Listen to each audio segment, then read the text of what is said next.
Hello everyone and welcome back to another video of mine. This time I'm back with Kali, Flame of Samsara, Season 1, Episode 9.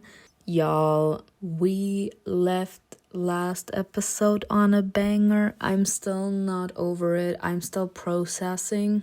So apparently we should have died that day.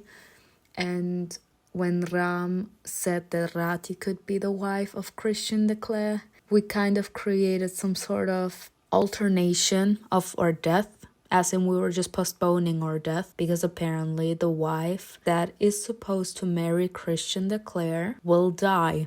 And considering the fact that we were supposed to marry him and Ram said that Rati could marry Christian de Clare, she died instead of us. And the headache that we have, I would assume we have the headache literally in our head because Rati got shot in the head and that's how she died, and that shot was supposed to be meant for us. And Ram shares the same kind of pain in the head because technically our paths were connected. If Ram would have said the truth and he would have said that we are the ones that he wants to marry and that the goddess was pointing at us, we would have died. So technically, in a certain sense, he was not doing his duty by trying to protect us and saying that Rati could be the one to take the hit, because he knew that the person that would marry Christian de Clare would die, and he didn't want us to die back then, so he thought that Rati was like the lesser evil. Oh damn, I'm intrigued now what will happen, because we are now in a relationship. It will be intriguing to know how he will react to that news. We only saw that he was shocked. But to be quite honest, I don't know how to feel about this. Like, I would be insanely petrified. Like, knowing that I was the one to die back then, but I didn't. And now history is repeating itself because I am meant to die. Because of that specific because of those specific circumstances, I would be scared out of my mind. But we will see. Devi has lived longer than she was meant to, but death always gets its due. Funny. Episode 9, The Language of Pain. Damn. But accurate. Ratan spoke, his tone cold and severe. Everything indicates that after the official engagement you will perish. Postponing the ceremony is not a possible option. Sooner or later, fate will catch up with you.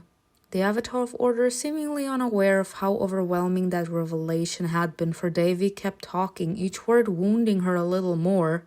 I mean, he technically doesn't know about human emotions. He only discovers them after he meets Amala. Why me? To be quite honest, why me? Why am I the one that has to die?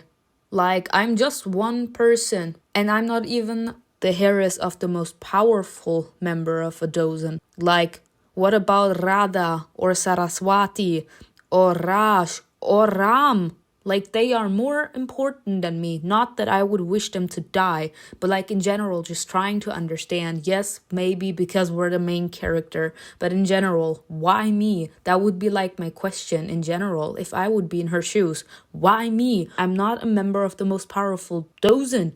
Why me? That was the main question that had been tormenting her since the beginning of their conversation. Why do I need to be the one to die and not anyone else? Rati Banerjee might have not been the chosen one, but she fulfilled fate's plan by becoming the Lord's bride and dying. And yet, that was not enough. Why does it have to be me? That is the most important part. Huh? Ratan walked around the table, clasping his hands behind his back. Without taking his attentive gaze away from the figurines on it, he added thoughtfully, Your headaches are directly related to your imminent death, Devi. The fact that they were particularly strong just before the fire at the Himalayan residence is clear proof of that. Ram and Devi exchanged glances. They both had the pain. They both had that headache. His expression had remained impassive, but his eyes were visibly full of regret and confusion. Probably not even Ram had been expecting to hear such a sentence, and the worst part was that, as a seer, he was expected to support Mahakali's will under any circumstances. He didn't want us to die.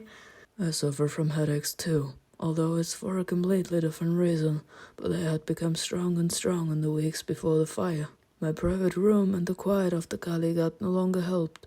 Nothing helped at all until I ran into her one evening, there in the mountains. Ram nodded toward Devi and she readily confirmed. Yes, when we touched each other the pain lessens. If my headaches are connected to my imminent death, then what does the goddess want from Ram? In a certain sense, she wants to punish him because he didn't carry out her plan. If Mahakali is that petty, that's what it will mean. Ratan raised his eyebrows, interested, then glanced at the tiger and the falcon figurines on the table. Interesting. Well, I suppose I know the answer. You know that you and Ram are able to help each other, yes. Dignity, alright. Your pain is a sign, a warning from the goddess, her call. She wants you to listen. But Devi Kali rules over time, death, and destruction, but not over destiny. There are predetermined events that neither she nor we can change. Ram crossed his arms over his chest and slowly began to pace around the room. Like, this is just showing this man's impatience and the fact that he's slowly losing his mind.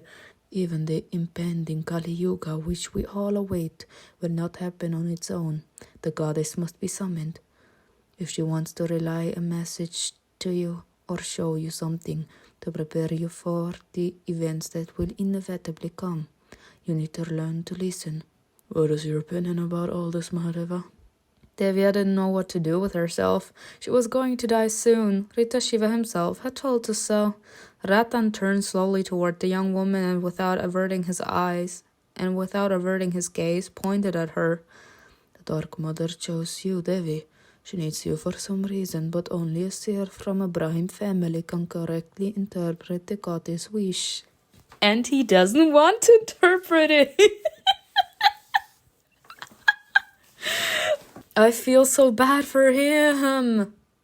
Makali speaks the language of pain. Ram, who was marked since his birth, knows it well. He be in pain all the time, yeah. That's why he has that eye patch over one of his eyes. In a certain sense, he said that would lessen his pain. Understanding why she wants your death is what's important here. The Avatar of Order, as usual, guided them and helped them understand, but any mortal needed to get to the right answers by themselves. That was the thing that pissed me off the most. This man never actually gives full answers, he just tries to slowly guide you to it. But ignoring that, I'm actually intrigued.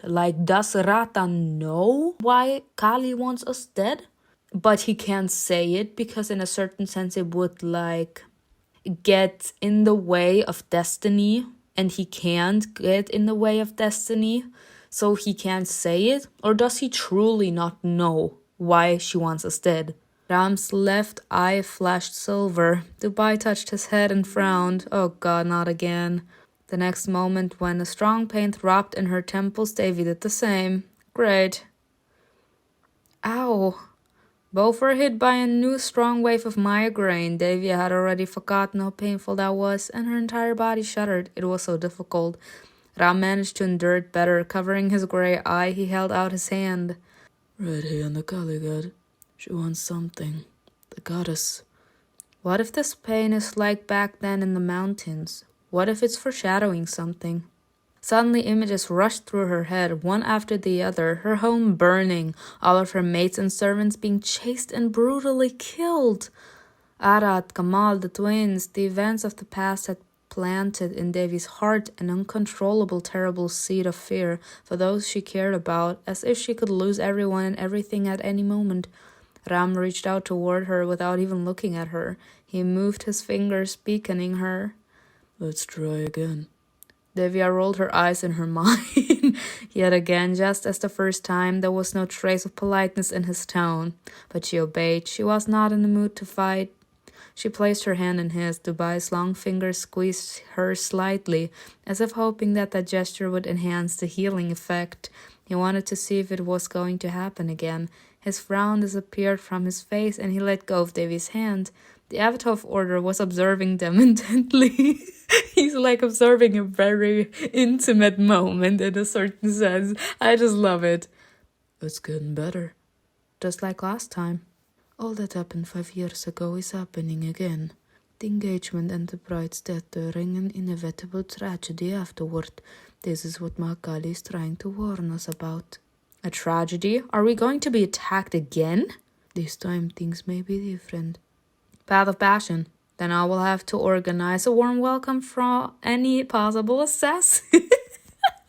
She says I'm not waiting to be hunted down, bitch. Like, if they want to have me dead, then they better have a death moment after alive. Like, I'm not going down without a fight. A strained, ominous smile appeared on Davy's face as she stared into the distance. They won't catch us by surprise again. This time we'll meet them with swords and pikes, not cries and pleas for mercy. Oh, yes. Your priority legacy. We will defend our lands and our people. If I were to meet my fated death in such a battle, I'd consider it an honor, not a tragedy. Maybe that's what the goddess wants. Instead of a real wedding, we should plan for a bloody ritual and take back the power for the Dozen. The Bazoos and the DOOBAYs will no longer tolerate those who don't belong here. We have endured enough.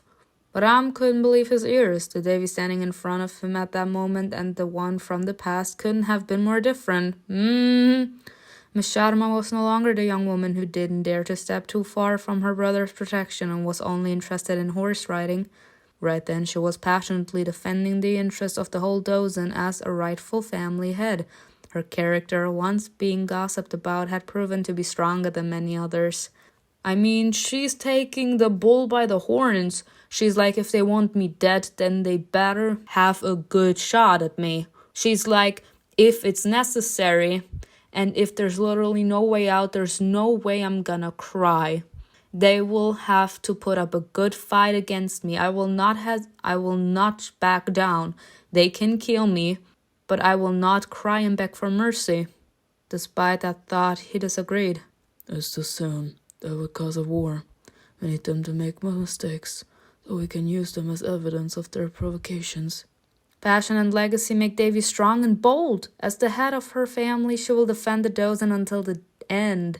I love this. Okay. Silence fell in the room. Davy's head wouldn't stop throbbing because of the sudden headache. When is this meant to happen, my Deva? On our engagement day? Ram's expression didn't seem concerned, but he firmly held Davy's hand in his, warming her fingers, which had grown cold with fear. When am I going to die? I didn't say there would be a new attack and you'll die instantly. What happened is repeating itself and you have become one of the main actors in it for a reason. That's all. Mahadeva, Rita Shiva, please. There is still time. Still time to do what exactly? To prepare my death better? No death is pleasant, Mahadeva, Rita Shiva. Like, what am I supposed to do? Like, this actually reminds me of season 3. I think it was episode 13, where this little bitch of a maid was dressing us up all beautiful and red and explaining the meaning of the death of the Messiah. Bitch, I don't need to be dressed up pretty and know the meaning why I'm dying. I'm dying. This is a murder. This is a massacre. I don't need to know why I'm dying. I just know that I will. With that, the Avatar of Order stepped away from the table and, as usual, clasped his hands behind his back. Keep a record of your headaches. Listen to the goddess Ram, and you, Devi, come to the services. Perhaps Mahadevi is trying to reach you, and you're avoiding the evening rituals instead. What's the point of those services? I no longer believe in anything. Is she trying to let me know I'm going to die? I mean, at this point, technically she is. I no longer believe in anything at this point. Like, she's not going there anymore because she doesn't believe in the goddess anymore. Like, she lost her brother because of that night, so it's like she lost her faith. She responded honestly, tired of hiding and finding excuses to avoid attending the services. I don't believe that after another evening ritual, the goddess will help us. What's the use of serving her when I'm about to die? And by her will too. How is she helping us if our lands are still being plundered? I bow before her power, but it hurts me to be in her temple. Looking at the splendor of these halls, I feel the indifference with which the Dark Mother looks upon us. Bride. Before leaving the hall, the Avatar of Order added, You simply don't possess the abilities to interpret her will correctly. The great Mahadeva Kali submits only to herself. She knows all the secrets of the world. She sees our destinies and can influence them, weaving them into the pattern she desires. If a tragedy occurs, it means either we didn't heed her warnings or it had to happen. And why is my death necessary, sir? It had to happen. Like, if we can change it, because apparently 5 years later the same problem still occurs, why do I need to die? Ratan's face softened and he smiled faintly. You're still young and learning. I won't have time to grow up anymore, babe. You have enough curiosity and strength to understand how to respond to the mother's call with a keen heart. Devi and Ram bowed to Ratan as he left. They didn't want to linger there together. The bitter taste of their conversation still on the tip of their tongues, so they decided to leave the hall.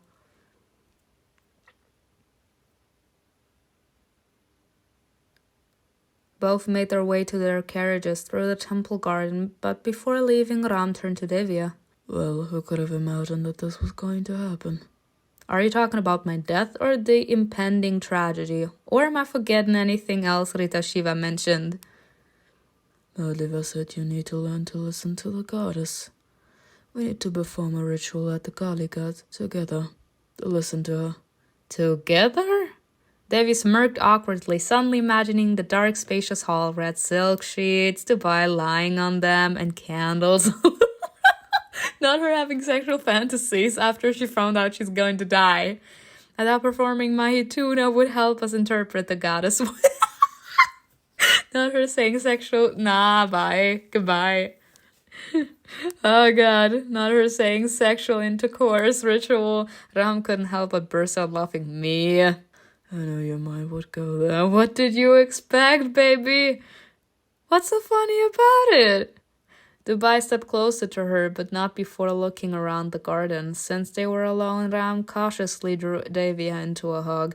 I mean, if they're not passionately making out or ripping each other's clothes off, I don't see why they can't hug. Like, they are supposed to be close. Like, in general, the dozen. Like, we hug Saraswati and Radha, why can't I hug a guy? I mean, I am hugging Kamal as well. Like, he's my guardian, why can't I hug a guy? Like, I don't get it. Putting his arms around her shoulders, he said, It won't be the ritual you're thinking of, I'm afraid. Why not? At least let me enjoy myself for a few precious moments before I have to die. We need to establish a connection with the goddess as a ritual of worship to Makali, offerings, wine, and tantras.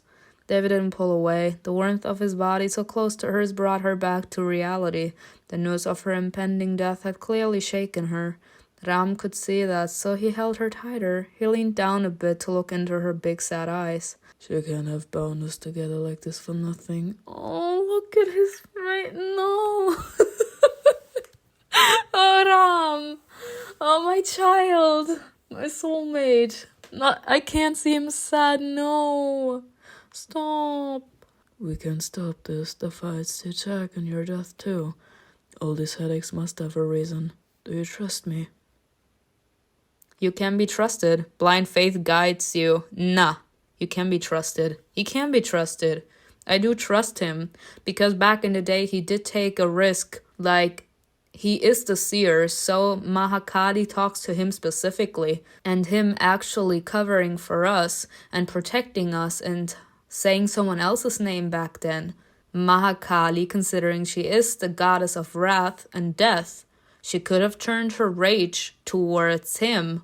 Like, he could have been the one that would have to suffer the price of stopping destiny to fulfill itself. Like, he can be trusted. Devya raised her face to look up at Ram, smiling gently. He wasn't the type of person to give false hope or deceive others. Out of all the flattering lies, Dubai was always going to choose the bitter truth. Back then he didn't, but for us he would. Good, don't be scared. If Mahakali chose you, it means that you're able to carry this burden. Especially with me by your side. You seem to be very sure of yourself, sir. By my side? How will you manage to stay by my side when I'm about to marry someone else? And I guess one day you'll get married too? Ram raised an eyebrow, surprised. The fleeting tenderness in his voice disappeared. Marry? You won't have time to become a married woman. Damn.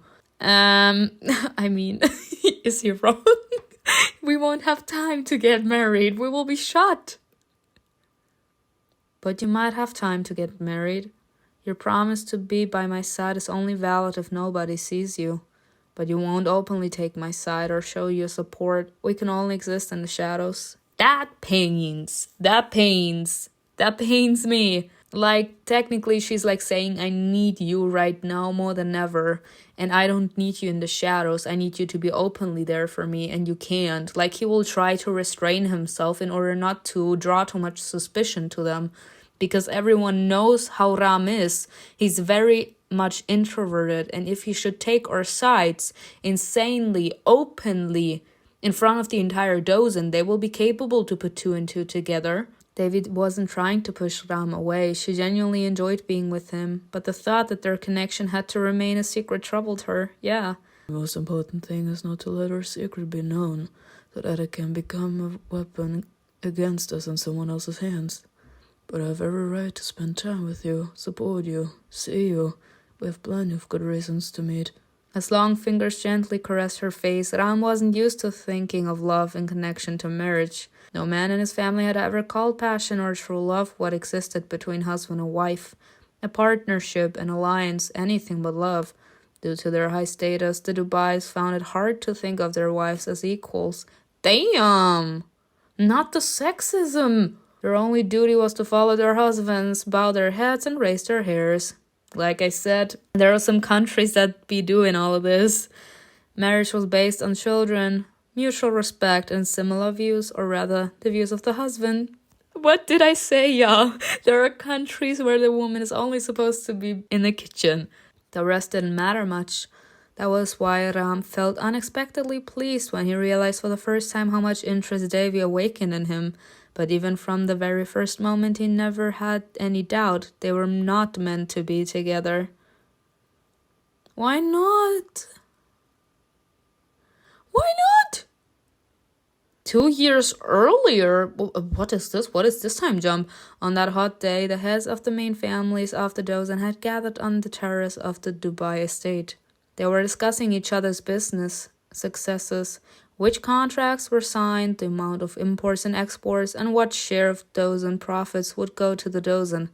At the time, Devi was already taking her first steps as the main heir of her family, and her education was processing well. Catching Miss Sharma anywhere was difficult. That gathering had become a rare opportunity for Ram to do so. He went there just to see. Oh, he's a simp. He's a simp. And considering the fact that I was a wimp and a simp for Malbante, like, am I different? No, I'm not. Raj, Vidya, Kamal, Devi, and Erit, the main heir of the Tekwa family, were sitting around a table. The younger heirs had nothing to do there, but when Ram had learned that Devi was attending, he had decided to casually show up. The simp! He's a simp! And I love it! Y'all, like, I'm sorry. I have the feeling it will be Ram for me. I'm sorry. I don't know why. I hope that the story will convince me otherwise, but it's just something about Ram, y'all. There's just something about Ram in my eyes.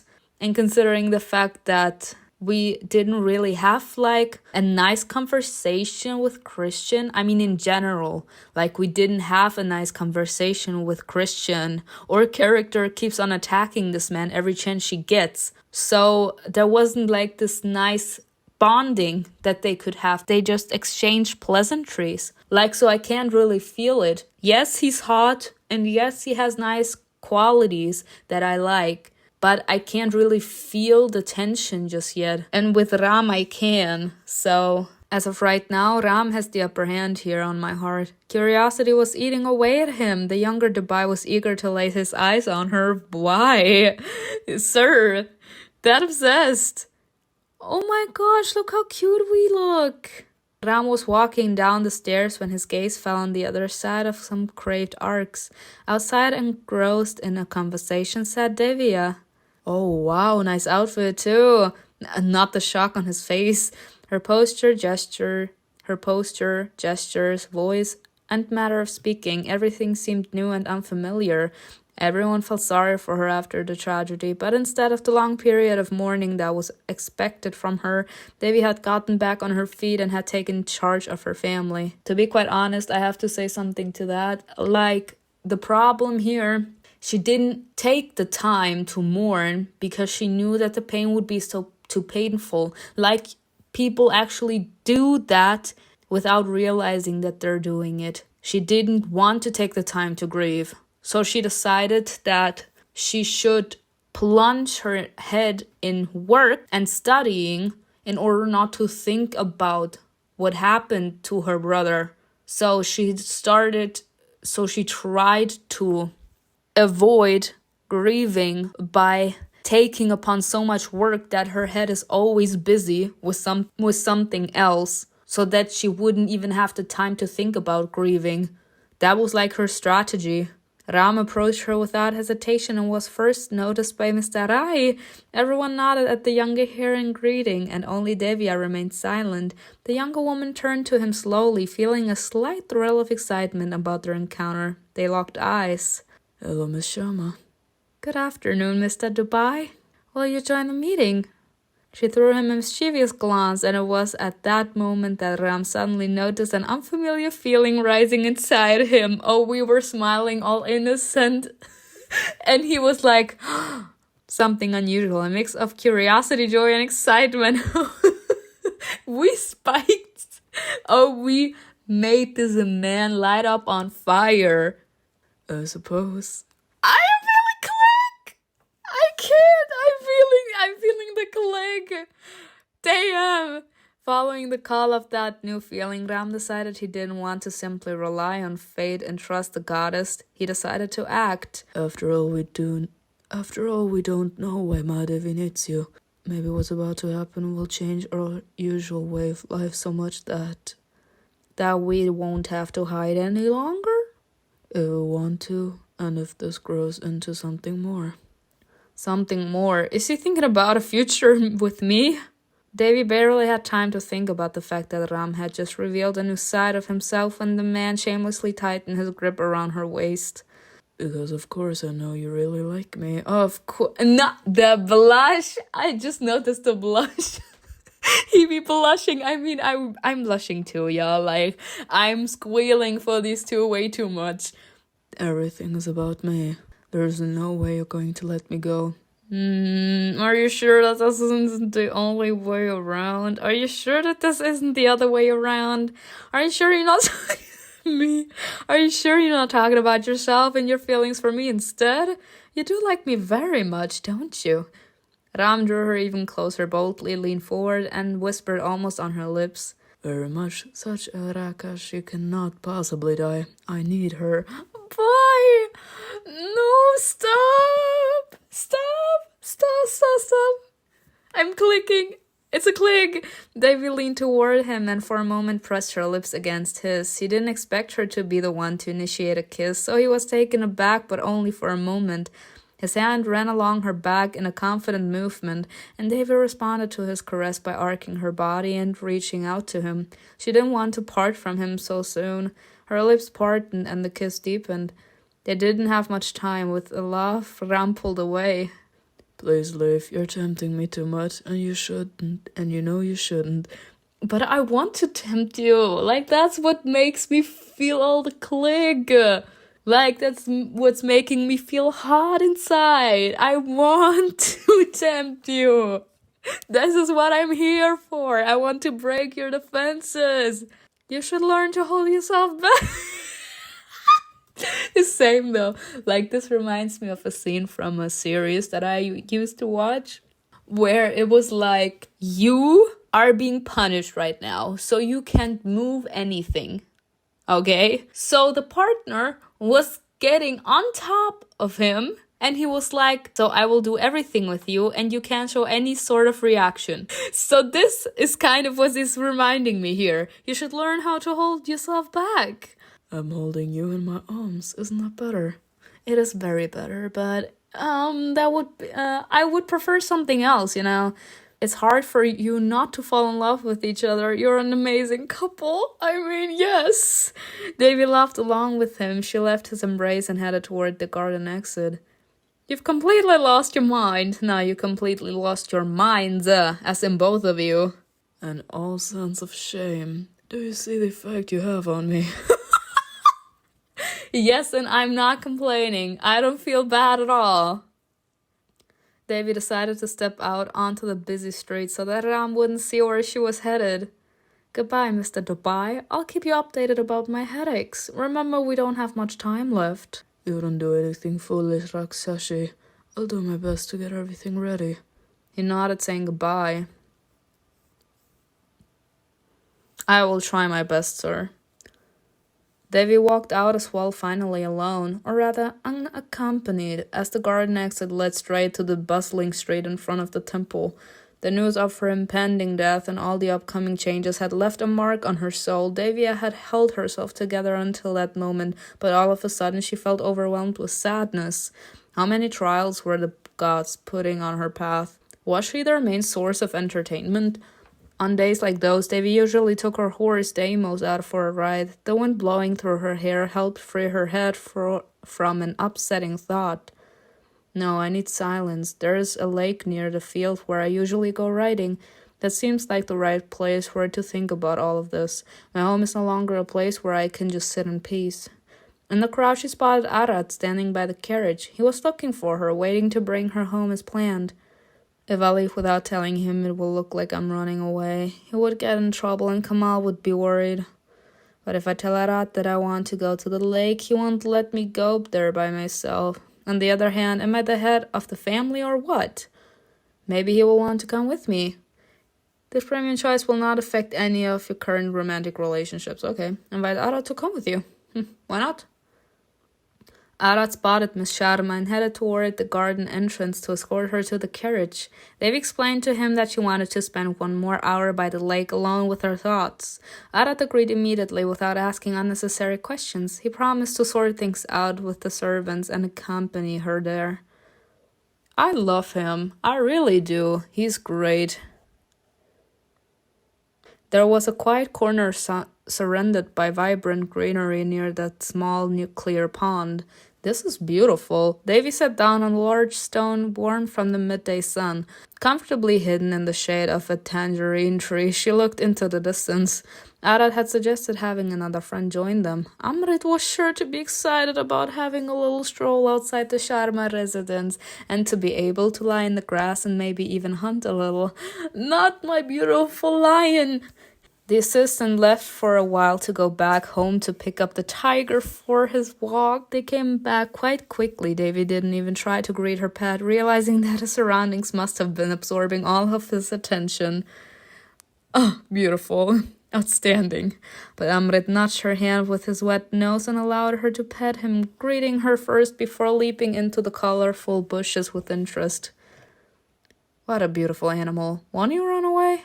When I ask about how to best take care of for him, the Lord Declare's assistant explained to me that this tiger never knew freedom. He's curious about everything, but he's very attached to people because he grew up with them. You talked to the Lord's assistant?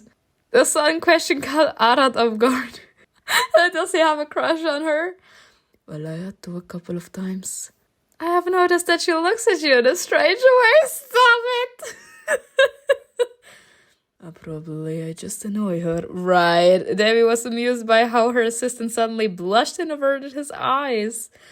And yet the saber securely tied to his belt was evident proof that he was a skilled warrior. Arad knew how to fight, could be strong and even dangerous, but that side of him wasn't for his young mistress, who was supposed to feel safe in his presence. I can't, he's beautiful. When Amrit had satisfied his curiosity and explored everything he could, he sprawled out on the grass, happily basking in the sunshine. He's just beautiful. I love this pet. Davy scratched his belly and sighed, whispering sweet and silly things to him, and then left the tiger to peacefully doze off in the fresh air. Amrit received some of your warmth and attention. He's growing more and more attached to you. Oh, you... The chattering of the birds and the peaceful rustle of the grass made Davy feel better, all her anxious thoughts quieting down for a moment. After all, Mahadeva was right. There was still time. What mattered was not to stray away from the path and look for answers and solutions. The fact that Ram was also involved made her feel more hopeful. Surely he was going to be able to understand what the Dark Mother wanted, and even if Devi were to die, wasn't it going to be for a meaningful reason? Dying like her older brother did, hit by bullets smeared with beef fat for added cruelty, was a terrifying perspective for her. Gairas could have never expected what happened to him. Maybe if things had been different, he would have been married by then, maybe even have a child, and Devi would have been an aunt. She couldn't die. Her brother and parents wouldn't have wanted that for her. The Sharma lineage lived on as long as Devi was alive. She was determined to fight. Arat didn't disturb her sitting a bit further away. He simply stared ahead, lost in his own thoughts, much like his mistress was. Devi wondered if she should tell him what she had learned that day. Or was he going to go crazy with anxiety if he learned that a mortal danger was really threatening her? What will happen to him when I die? Will Arat start his own family, or will he keep serving someone else? Arat? I'm here, Miss Sharma. He is so cute. I love him. Like, I would trust him. The man replied instantly. You won't work forever, will you? Sooner or later you'll marry and have to stay home more often. Then you'll have children. Your service will end. His expression changed. The veil of thoughts that had enveloped him until then instantly lifted. Miss Sharma, did something happen at today's meeting? Not really, but I've been thinking a lot since then. It wouldn't be my choice to end my service to you. Are you happy with everything? I'm very happy. I'm sure my future wife will understand. After all, this is my job. You're a good mistress. I'm sure we'll find a solution. He's so cute. Stop. Like, can we make him our friend? Can we?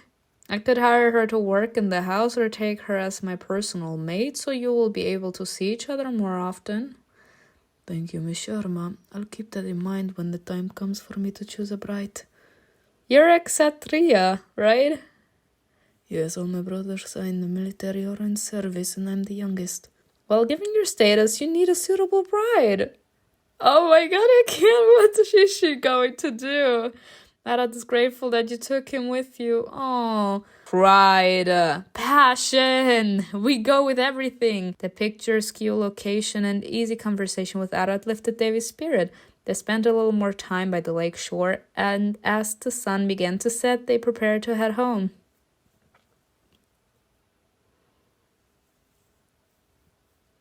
As soon as Devi returned home, as she walked down the hallway, she was greeted by her maid Aishwarya waiting for her. Ah, there you are, miss. Please go upstairs. Mr. Rai is waiting for you. I last saw him in your room. He's not in the best mood, so you better not keep him waiting. Great. What is it this time? Me. Y'all, like, all the time. This is everything. Like, this is how I grew up, y'all. Somehow, it's always someone's fault. And when someone is, like, looking at you and they're, like, calling for you and they're in not a good mood, I always say, what did I do? I expect for them to say that I did something wrong. I expect them to chew me out. Oh god, not this bitch. Why is this man here? Devya. Anil Sharma, her uncle, came down this hallway, heading toward the men's wing of the residence. Are you coming back from somewhere? I had the honor of having lunch with Mrs. Bazoo today. She seems to hold me in a particular regard. It's almost as if the lioness herself was waiting for my arrival. His tone was so conceited that Devi barely held back a laugh. Does he seriously think that Vidya is going to help him take my place? If he only knew what she really wanted from him, how ironic. She's trying to keep such a useful ally close. I have no doubt she appreciates you very much. It's the shade! It's the shade! She's trying to keep such a useful ally close. No, I have no doubt she appreciates you very much. Very much. I know what I want to choose just by the reaction of reading the choice. I would even go as far as to say that she greatly respects you. Such a smart and influential ally. Oh, how we've missed you in the dozen, dear uncle. It's the shade. It's the shade. Mrs. Bazoo keeps talking about what a worthy man you are and what heirs you could have. Davia was shamelessly teasing him, but her uncle didn't even realize that was happening because he old. Oh, nice for you to say this. You're so kind, Devi. Ah, this is stupidity at its finest. Sorry, that conversation could have gone on forever, but Kamal was waiting.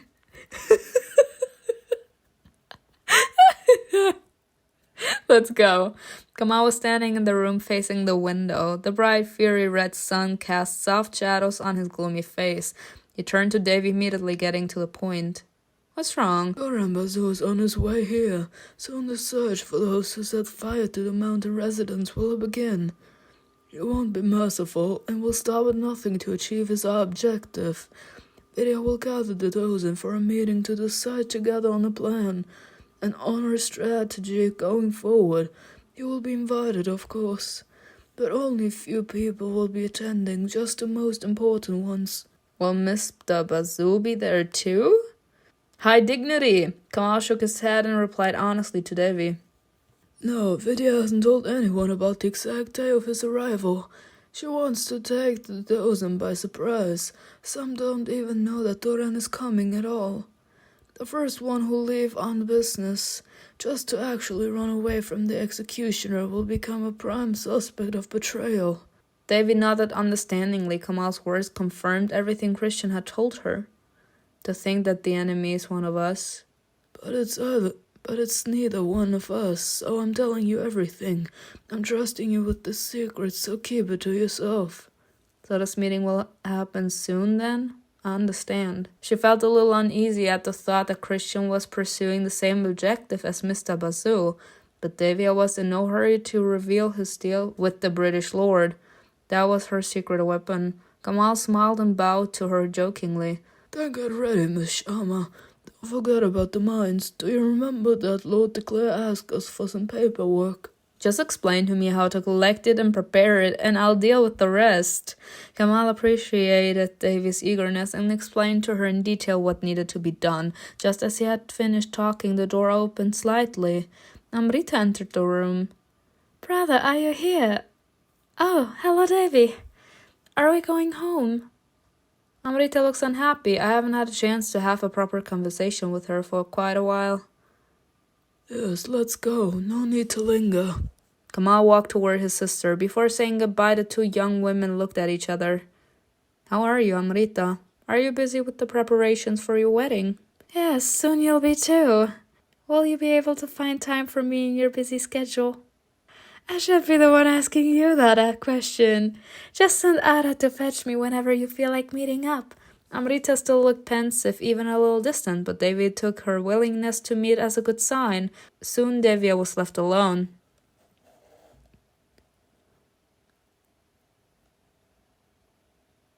A few days later...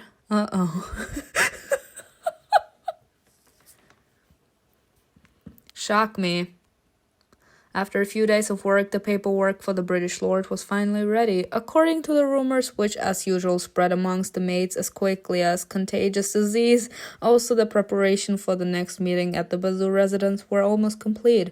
Aishwarya helped her mistress wake up, get washed, and prepare for her day of work. Devi always felt sluggish in the mornings and took some time to fully pull herself together. Oh my god, okay. Something else? Ooh. Yeah, no. Golden.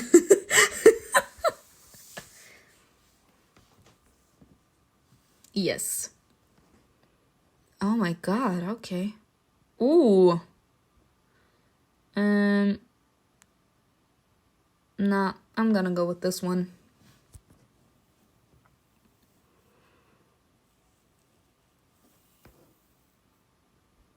Sapphires and gold. Diamonds and gold. Diamonds and gold.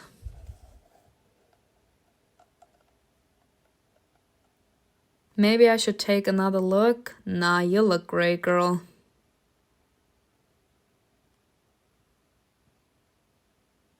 In the hallway, Davy met with her assistant as they agreed to do in the morning.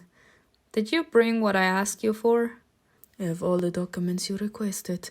They were ready to leave. They both thought it was a good idea to take the tiger with them, since Amrit knew the British lord well, so Arad arranged for a particularly spacious carriage to bring them there. Oh god. The journey didn't take long. The fact that Christian lived nearby was something Davia had learned already a few years earlier. Not many could afford to live in that area, yet his estate was quite vast, including fields and even some lakes. People in power clearly treasured their peace and quiet. The Governor-General's mansion was a large and bright building, elegantly decorated and surrounded by lush green gardens. At the entrance, a beautiful marble fountain was welcoming the visitors. By the time Diana arrived to meet them, Davy and Arad had already gotten out of the carriage. They greeted each other in English. Amrit followed after them with an elegant and calm leap, scaring away all the servants. Goodbye, bitches. This is how I roll. They had hoped to have seen the last of that predatory resident and had been relieved to see their master take the tiger away. Not today, bitch, not today. And yet there he was again, as insolent as usual, placidly strolling through the familiar courtyard. I'm sure Christian will be glad to see you again, my darling. You did warn him about our arrival, didn't you, Arad?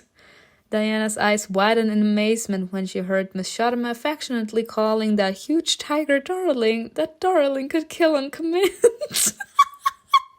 Didn't the Claire warn her?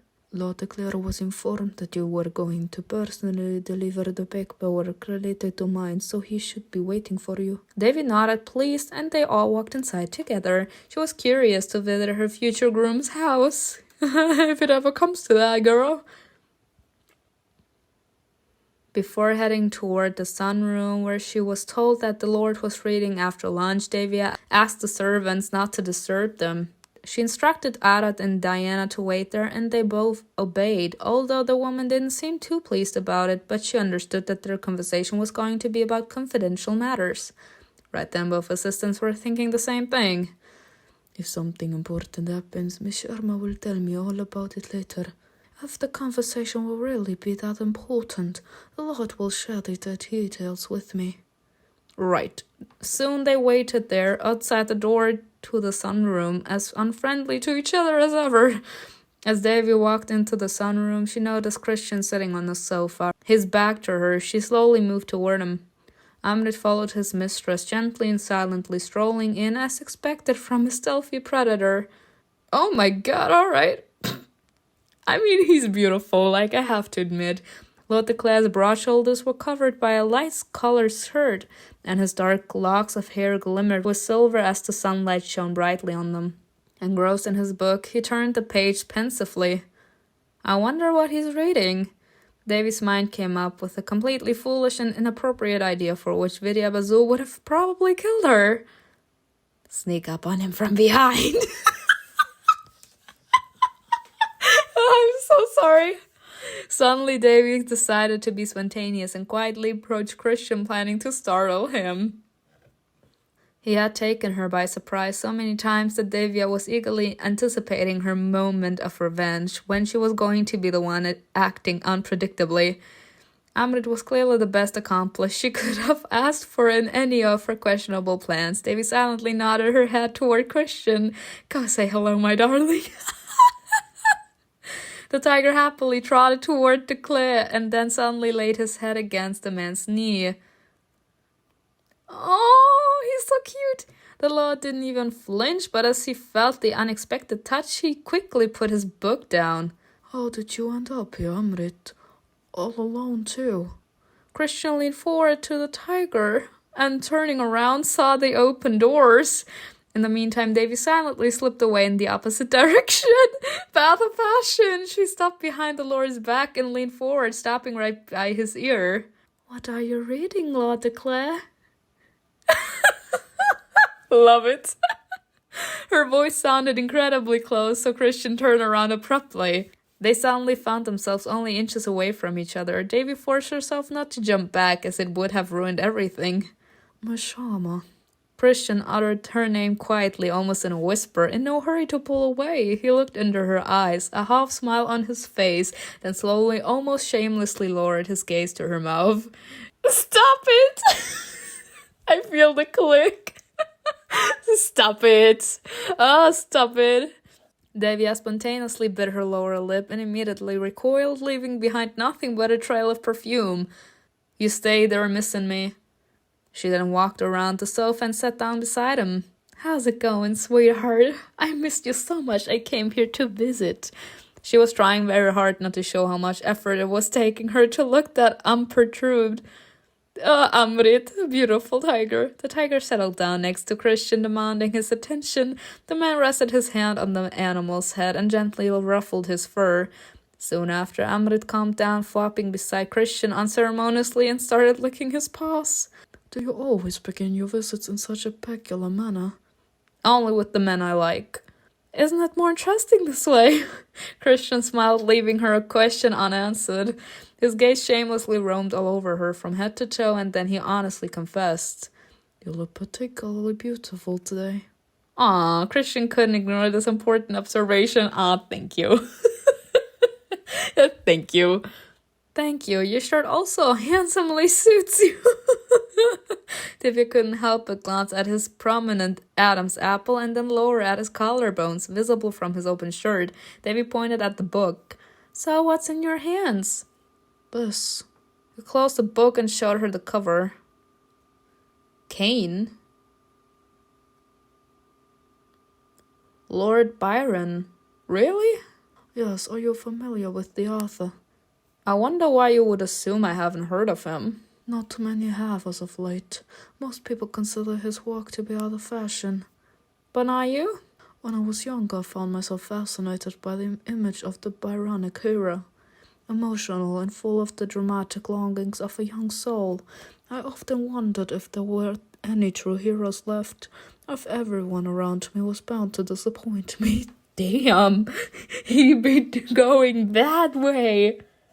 And of course, I was convinced no one could understand my grand ideals.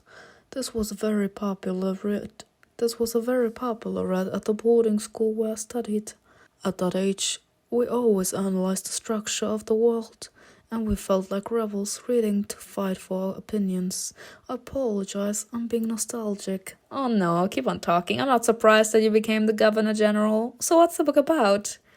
It's a story of a man for whom life and faith in the divine have lost all meaning. Oh, she's sad now. Davia looked down at the pages. In all honesty, although she had heard his name many times before, she had never read Lord Byron's work. But the class words made her think back to her conversation with Mr. Weiss and the doubts that had been tormenting her since the massacre at the mountain residence. Or even earlier than that, since the death of her parents. What was she supposed to do next? What was the point of all of this? Do the gods really need for such tragedies to happen? Christian noticed Davy's interest in the book. Would you find it pleasant if I read you a few lines out loud? Without hiding her interest, Davy replied, I would. The business conversation easily postponed. Davy joyfully focused her attention on the book. Lord Declare leaned back on the sofa and looked for the line of the page where he had left off. Davy also made herself comfortable, moving closer to him. Her expression was perfectly calm. Inside her, however, everything felt upside down due to how unusually close she was to that man. And yet they were soon meant to become husband and wife. Here, Cain talks about God in a dialogue format. Listen.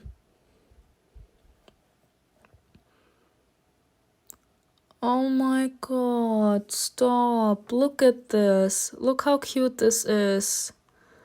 Christian chose a passage he liked and began reading out loud, slowly, clearly pronouncing each word. Why do I exist? Why art thou wretched? Why are all things so? Even he who made us must be, as to make of things unhappy, to produce destruction can surely never be the task of joy.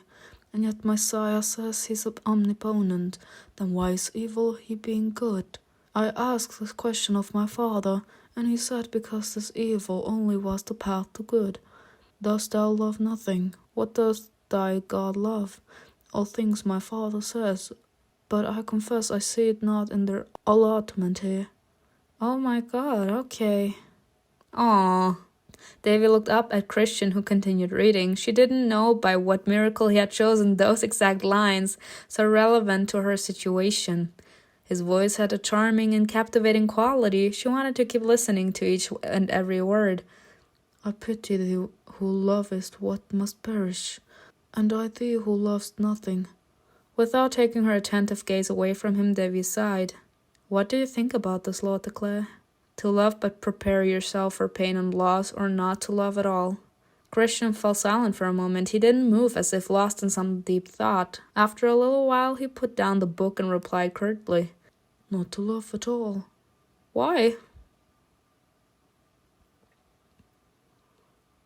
He sat up straighter, any trace of tenderness lost from his expression, and handed the book to Davy. Take it. I see you're enjoying it. Lord de Clare clasped his hands, calling his servants to the sunroom. When a young maid entered upon Diane's permission, Christian asked for her for tea. It's like he's a different man. This brought you closer. Christian gave you his book. You've brought the reports I have inquired about, haven't you? Yes, my assistant has them ready for you, but I have another confidential matter to discuss with you. Without asking unnecessary questions, de Clare nodded at the maid carrying a tray, politely motioning her to put it down and leave the room.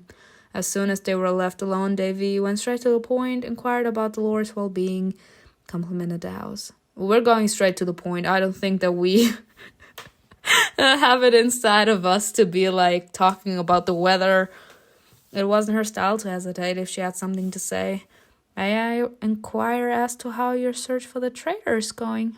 Christian, who was reaching for the tray, stilled. He looked at her, smirked briefly, and then picked up a cup. You're not wasting any time. I'm not particularly fond of pleasantries and small talk. What's the use for them if we both know why I'm here? I agree. Let's get straight to the point. And freedom, all right. Christian brought the cup to his lips and added, I know why you're here, Mr. DOOBAY is about to arrive, isn't he? As the one who's been tasked with the investigation, the attack at your residence. This man knows a lot. And here I am dealing with the same matter as promised. That's right. Are you going to handle this separately? I doubt we're meant to collaborate. Have the rumors about that man reached you too? I've heard a lot about him, and even more about the people he killed. During the uprising, well, those were difficult times for everyone. I agree, don't misunderstand me. There were victims on both sides. How many of your people died? I wonder, damn. Oh, you shouldn't compare the two. You're the only ones calling them victims. You're the only one who's calling them victims. Davy spoke coldly, but her voice was still gentle. For us, they were attackers, murderers. Ishama. Men who lost their own lives while taking away our sons from their mothers. I won't disagree with you on this. It is indeed what happened, but to return the matter at hand. Lord de Clare carefully tried to avoid unpleasant topics and then allow the disagreement to escalate further. You see, to some extent, I would have to say I agree with this method, because sometimes there's just no time for it, but if he's always doing this, then that's a red flag, because me as a human being, I can only take in that much pain. So if I need to vent, you have to allow me to vent. If you don't allow me to vent, then I'm gonna explode one day sooner or later, and it might happen in the most inopportune times. So you need to allow me to vent. And how do you vent? By taking the discussion, by going with the discussion. I let out all my thoughts about that topic, all my frustrations, all the rage, all the pain, and then I calm down immediately. I believe I've answered your question. Each of us will be looking for those responsible independently. What if Mr. Bazoo finds them first? Will he withdraw his proposal? It's almost as if I'm already getting used to the idea of this engagement. Playing the role of his bride, Christian tilted his head to the side, narrowing his eyes slightly. If that were the case, I'd have nothing to offer you, am I right? Your priority? Legacy. Davy shrugged and looked away. Well, not necessarily. There are many valid reasons in favor of our engagement, and I can't avoid it anyway. Rebelling against the entire dozen doesn't make sense either. All I can do is turn the situation to my advantage. I don't plan on rejecting your proposal, however. You keeping your word would greatly accelerate my positive response. Well, then I feel compelled to leave Mr. Bazoo without a victory. Okay, I kinda like him. He kinda growing on me. What else do they call him? Oh yes, the executioner. The gaze he has right now, y'all, I just can't. It's making me crack up so much. Tell me what you know about him. I like to understand who I'll have to deal with. I'm not a talented storyteller, but I recently happened to come across some interesting pages in the reports written by the former Governor General's secretary, Arthur Buxley. You happened to, huh? Just admit that you went through those reports on purpose to find information about Doran. Would you mind sharing with me what was so enlightening about those passages? The corners of Christian's lips lifted in a good-natured grin. Are you attempting to pry confidential information out on me, Miss Sharma? I'm simply hoping my future husband might be willing to warn me about what I should expect. I'm rather concerned, you see. Right? I'm feeling the click. They be giving me the click. Okay. I'm seeing the connection between these two. Alright, you got me there. It seems to me that my future wife is trying to outsmart me. You better get used to it then. She can do a lot more than that. I actually don't know much, but I'll share with you. After all, we're trying to be honest with each other, aren't we? Doran Bazoo has been credited with a certain number of high-ranking officials' murders. Not all of them were proven, of course, but Mr. Buxley's report includes interesting arguments that I found plausible. And what are they? Christian, still smiling politely, suddenly said, That part, Miss Sharma, is not for your ears, I'm afraid. Davy stopped herself from crossing her arms and scoffing and only nodded instead. As you wish, and he didn't face any consequences for those murders. Oh, Vidya Bazoo played a role in that. There's a considerable amount written about her in those reports. What I've read commands respect, although it's immediately evident that she was unconventional of views. Mrs. Bazoo did something to spare Doran from being arrested or executed. Interesting. You'll learn some confidential information. You'll be able to use it when necessary. A persistent knock interrupted their conversation. Suddenly, Arat's head appeared in the doorway. He's just so cute. Miss Sharma, forgive me, but the Bazoo's residence is in word. Vidya is waiting for you. Vidya? What an excellent timing. Stop looking up like that. The assistant just nodded, and Devya quickly got up from the sofa. It seems like I must leave you, Lord Declare. The man gently taking her hand in his placed a kiss on the back of it. Oh, stop it. Okay, I'm getting... Alright. I'm getting hyped for him too. While looking straight into her eyes, he left his lips lingering on her skin a little longer than it was necessary. He then whispered softly, I'll be looking forward to our next meeting, Devya. Stop it! It was nice to see you, Christian. The Lord pat the tiger goodbye, and Amrit followed his mistress.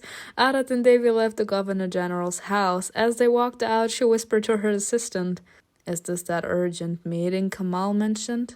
I don't know why you're being summoned, but everything is sudden and secretive. It must be that secret meeting Kamal mentioned.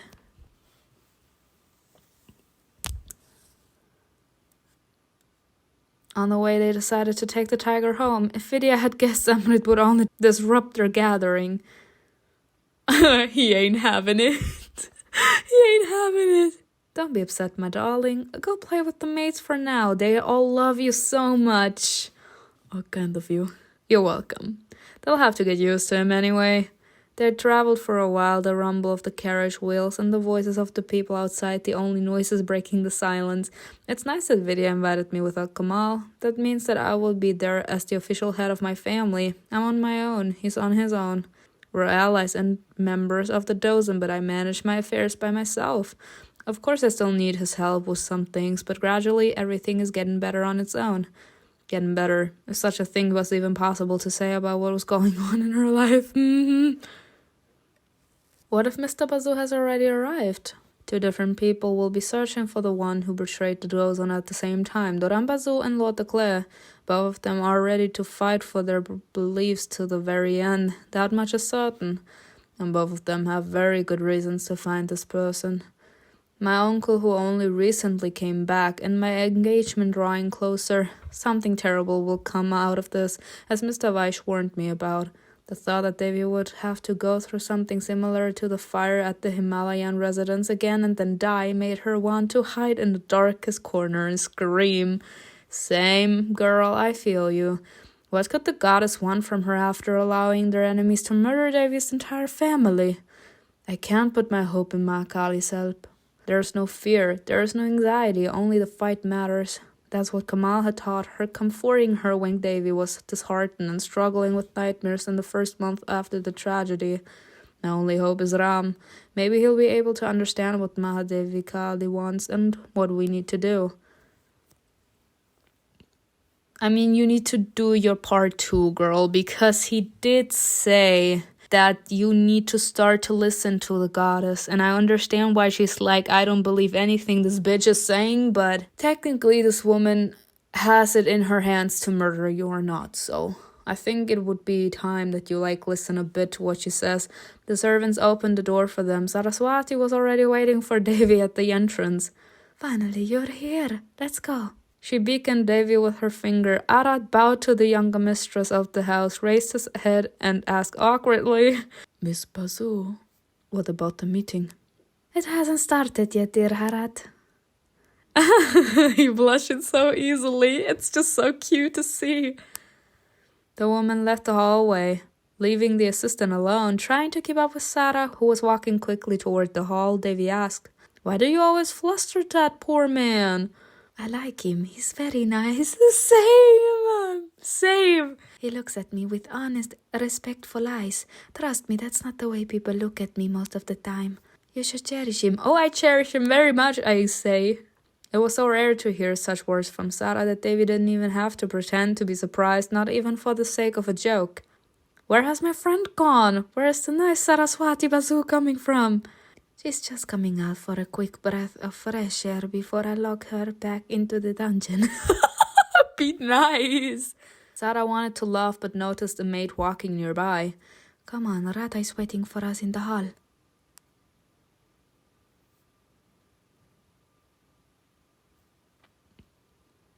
As she heard that, Devi quickened her pace.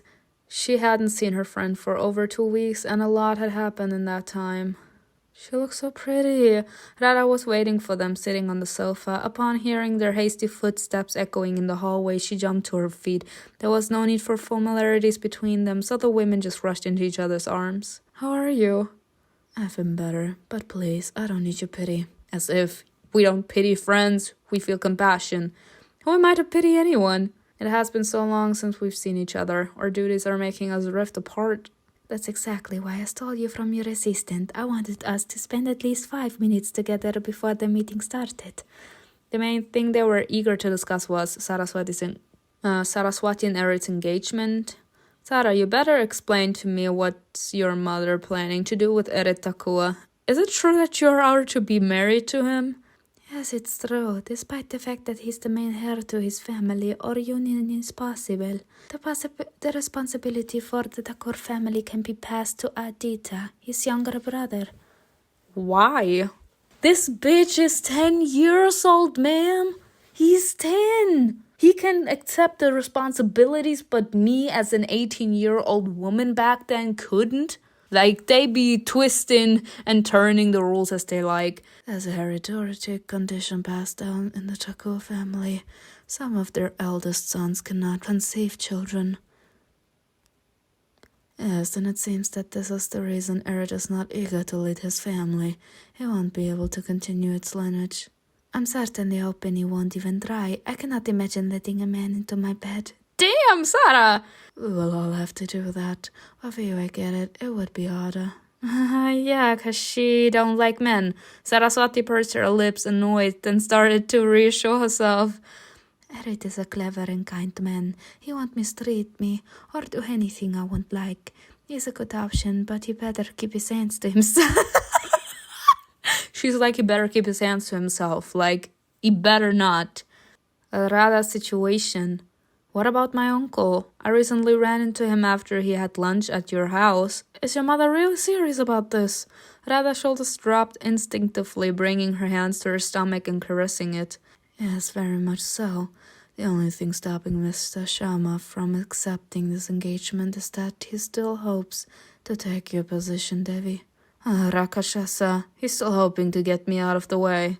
Does Vidya know about? Devi nodded at her stomach. Radha closed her eyes gloomily. She does. That's why she insists that I have no choice. I tried to convince her it wasn't Raj and that she's mistaken.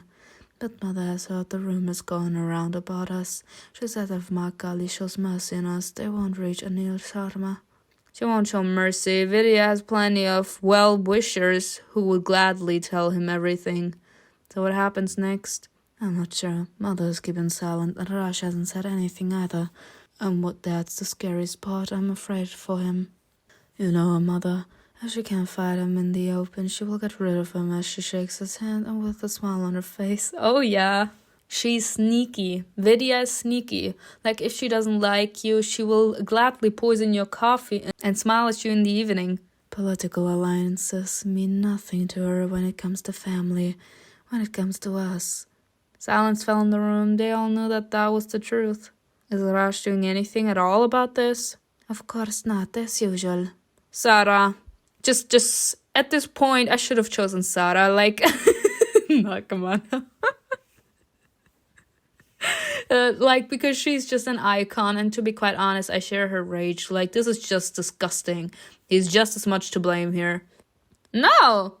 Yes, Sara! Like, let me hug this woman. Let me just drop on my feet and let me kiss this woman's feet, because same. Sara. It's the truth. What? When was the last time he came to see you? He's too busy spending time with his sweet Amrita. Devi lowered her head sadly. She felt sorry for both of her friends, but Amrita clearly couldn't expect any sympathy from Saraswati. She was protecting her sister like a true lioness. She is his fiancée, and I'll probably be married to Anil soon. Stop this, you know how things are. The twins didn't argue, but it was clear that they had discussed that topic many times before. The main thing they were eager to discuss was Devi's issues. Tell us how things going with the British Lord. Mother was pleased. The last time they spoke, the Claire told her that you agreed to the engagement, but only after you promised to give your worthy wedding gift. Is it true? The twins looked at Devi as that news had clearly surprised them. Yes, it's true. I thought about many different matters and decided that this would truly be the best way forward, especially if he gets me that gift. What is it? I'll tell you some other time. I wonder what our little party's planning. You like it. The reason for the meeting. Is today's meeting to discuss the upcoming investigation? Yes. Our uncle's belongings have already been brought in. I think he'll arrive soon, but Radha and I just came back from the afternoon service and haven't seen anyone yet. Dignity, okay? You listened to the twins with interest and found out how they are doing. Your friendship with Sara has improved. Why just with her? The sound of galloping horses and the clatter of wheels came from outside. Radha peeked out of the window and immediately recognized Mr. Rai's carriage easily. Kamal is here.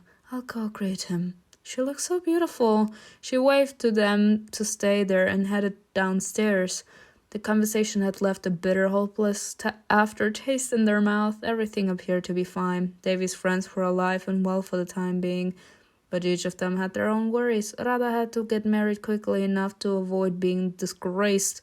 Sara was not happy about having to marry a man at all. She ain't running for that route. And Devi's situation was even 100 times worse, but she didn't want to worry the twins. In my eyes, if y'all want the truth, I think that she should tell them because they are her friends, and it would be better for them to know that we knew what was happening and we accepted the consequences. Devi turned to Sara, her voice full of sympathy. You're worried about her. I am, and I'm worried about you too, and about myself. I promise I'll protect you. Serious, she looked into Saraswati's grey eyes. I will be able to help you both. Radha will marry Anil, and no one will dare to cast side glances at her stomach. It won't dare upset you, although I think that will be entirely your doing. Your hair is very afraid of you. Every hair is very afraid of you. If only that stopped them from courting me for marriage, then it would be useful. But if not, what's the point? She just wants a woman, y'all. What can we do? Like, to a specific degree, I can understand her frustration because she's like, I don't like men. Like, even if I would get married to one of them, it's not like I would ever feel something romantic for them.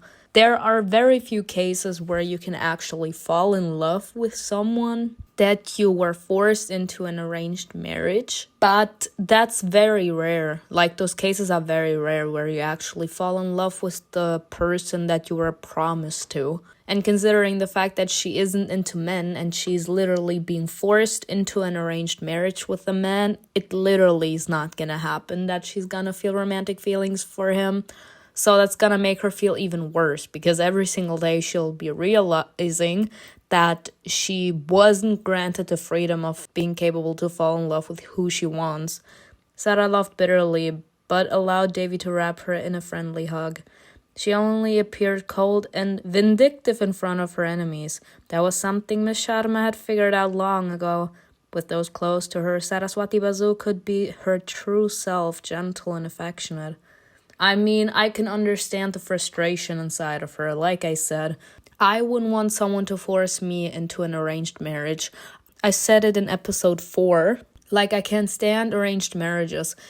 Literally, I think it's a simple right for every single human being to be capable to choose who they want to be with and who they want to have by their side. Even if sadly that's what back then was done in order to make sure that the people weren't starving, you needed political marriages in order to make sure that both of your countries would be capable to survive because you were only uniting the people and the two countries, but you were also kind of exchanging the materials that you needed in order to survive and that you needed in order to allow your subjects to survive.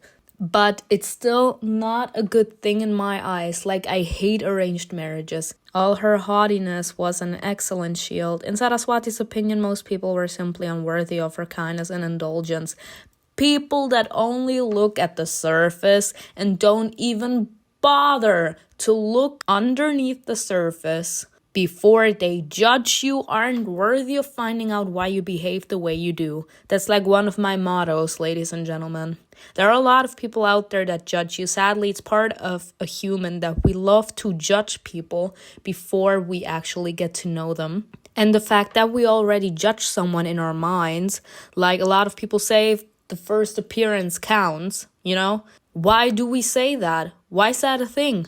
Because when someone is late, we already judge that person. We don't care about their personality anymore or what happened, etc. They say, you are not worthy, you're not punctual. We already start to judge someone. And that's sadly a thing for every single human being. We like to judge people. And it's very rare that people, even though they judge you, they are no, you know what? I don't know that person. Let me try to figure out why they're behaving the way they are. It's very rare that people like that are out there. But my best friend, she was yeah, I'm sorry, but there's something about this entire thing that doesn't make sense to me. Why are you, I don't know, why are you so uptight? Why are you so angry all the time? It's the why that makes the difference in my eyes. A lot of people can't even ask why. And that is literally something that you do when you truly are interested in someone. You're why are you behaving like this? And if a person actually is capable to think for a second and they're why are you behaving like this? They are the people that deserve to know why you're behaving the way you do. People that judge you based on what they see and don't even think about trying to look past the facade, they aren't worthy of knowing why you behave the way you do. Devya didn't mind. She liked her just as she was. That. And Radha too. The Basu twins who were talked about so much and even feared were Devi's friends. They were her anchor, and she was ready to do whatever it took to protect them both. Me. None of this matters. What's important is that the three of us will always support each other. I don't envy anyone who might decide to plot against our little alliance. Love it. Oh yes, I wouldn't envy them either. You agreed to protect each other. Your friendship with Sara is growing stronger. Why only with Sara? I mean, I would assume because she is also a love interest, but I mean, it would be nice to like also see that our decision can also influence rather in a positive way, but oh well. This meeting is about to start. Let's not make them wait for us.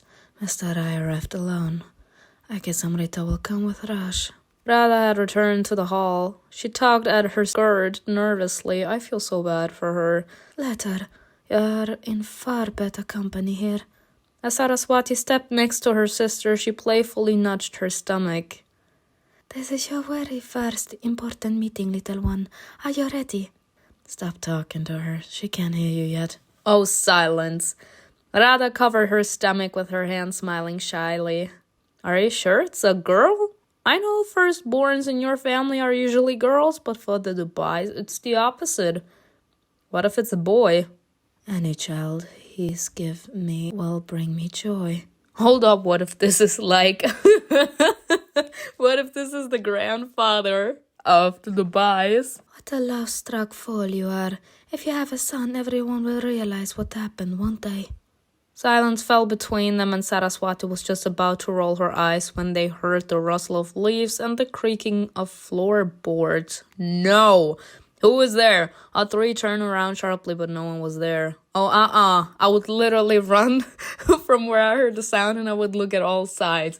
A lot of people love to hide behind doors, y'all. Only the flowers near one of the arcs swayed as if rustled by the breeze. Someone was eavesdropping on us.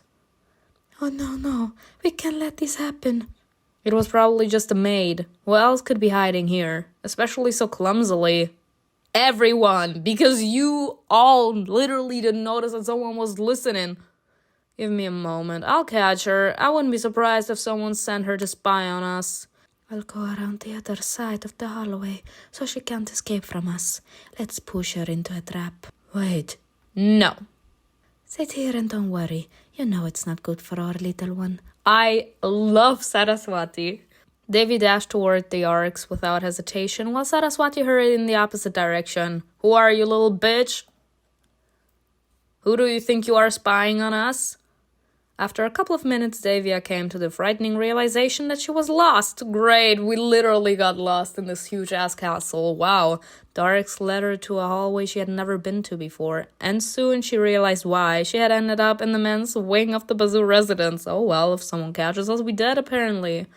It was evident from the decor and the many images of their patron deity, Shiva. Devi wandered around for a while, looking for the way out, hoping that Sara had managed to catch the suspicious maid. At some point, she reached a dead end. Damn it. She slowed down and stopped. It was very quiet and empty around her. Devi crossed her arms over her chest, conscious of the fact that she was not going to be able to catch the one who was eavesdropping on them. She couldn't even search for her. She didn't know what she would look like, or even if she was a woman at all. She knew people were expecting her at the meeting, so she had no choice but to make her way back to the hall, a disappointed expression on her face. But suddenly her gaze fell on a strange object. On a table nearby there was an exquisitely carved dagger gleaming in the light. Bright amethyst adorned a golden handle shaped like the head of a lioness. This seems too expensive a weapon to leave here unattended. A lioness head, and these stones look familiar, almost as if they were cut by the hand of the main craftsman who works for our mines. I remember Kamal saying that Kairas had gifted him a dagger a long time ago during the years of the uprising, and he did mention a second, similar one was also made. I can guess who that second dagger was given to. Oh, hold up. Images. Wasn't Kamal with the older brother of the Bazoos? Vidya's older brother? Or Vidya's younger brother? Devi picked up the weapon. Mr. Bazoo's dagger! What did I say? That's a nice dagger, though. This is Mr. Bazoo's dagger. His belongings are already here, right? But why is this just lying around? David didn't hear the quiet footsteps as they approached. He was the one eavesdropping. I just know it. When she looked up again, a man was already standing in front of her. Okay.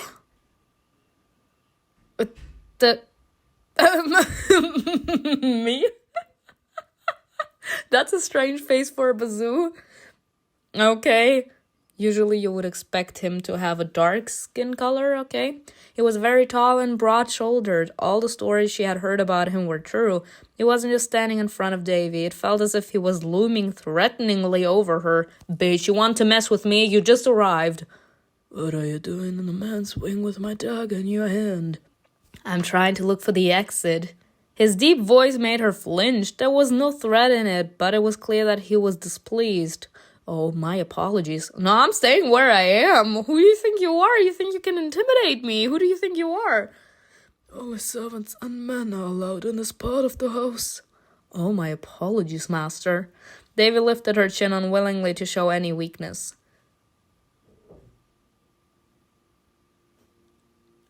Ooh! Ooh! Okay. Look at this. I'm sorry, but this man is huge. Huge. He's huge. The man was looking at her intently without moving. Will I get an answer? What answer do you want? You left your dagger unattended. Should I have just left it here to the benefit of some dishonest servant? Is it your duty to keep every servant in this house on their best behavior? It's not. I'm not a servant myself. Loran looked at her up and down, from the hem of her outfit to the decoration on her head. His gaze was bold, scrutinizing, almost palpable. Okay, bitch, you want to take this outside? This man actually looking down on us, condescendingly. He then remarked, nonchalantly, I see you're quite the beauty. Yes, thank you. Your outfit clearly shows your status. Oh, thank you. Davy handed him the weapon. Take it. This was a gift from my brother, right? Your brother. Instead of taking the dagger, Doran suddenly reached toward Davy and, without giving her a chance to move away, lightly grabbed her chin with his hand. Bitch, personal space. Y'all, we had this time and again. We are all in for consent. No one touches me without my permission. But to be quite honest, a fine-ass man like him, I wouldn't mind if this man touched me. But still, consent. I want to give out consent, but yes. Grab me. Pull me close. Oh! Sorry. Sorry. He lifted it up and held her face against the light to get a better look. How did I not notice it right away? You resemble him. Davy stepped away annoyed, freeing herself from Mr. Bazoo's grasp. He couldn't fluster her. She wasn't just some nobody. Doran almost smiled at her confident gesture, and Davy said proudly,